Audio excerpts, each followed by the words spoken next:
नमस्कार दोस्तों, आज मैं आपको श्री कृष्ण की एक अद्भुत लीला सुनाने जा रहा हूँ। मुझे उम्मीद है कि आपको ये कथा पसंद आएगी।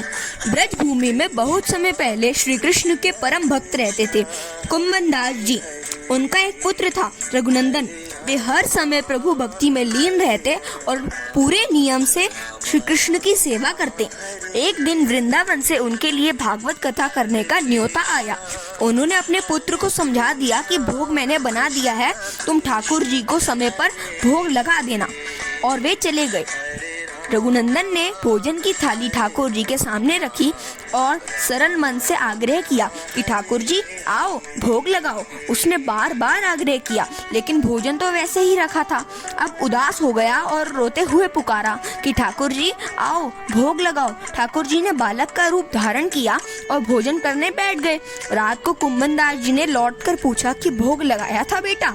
तो रघुनंदन ने कहा हाँ। उन्होंने प्रसाद मांगा तो पुत्र ने कहा कि ठाकुर जी ने सारा भोजन खा लिया। अब तो ये रोज का नियम ही हो गया था कि कुम्भनदास जी भोजन की थाली लगा कर जाते और रघुनंदन ठाकुर जी को भोग लगाता। जब प्रसाद मांगते तो एक ही जवाब मिलता कि सारा भोजन उन्होंने खा लिया।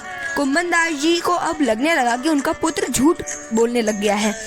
उन्होंने उस दिन लड्डू बनाकर थाली में सजा दिए और छुप कर देखने लगे कि बच्चा क्या करता है। रघुनंदन ने रोज की तरह ठाकुर जी को पुकारा तो ठाकुर जी बालक के रूप में प्रकट होकर लड्डू खाने लगे।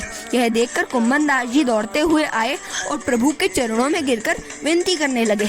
उस समय ठाकुर जी के एक हाथ में लड्डू और दूसरे हाथ में लड्डू मुख में जाने को ही था कि वे जड़ हो गए। उसके बाद से उनकी इसी रूप में पूजा की जाती है और वे लड्डू गोपाल कहलाए जाने लगे।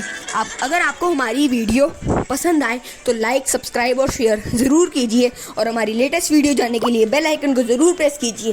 धन्यवाद।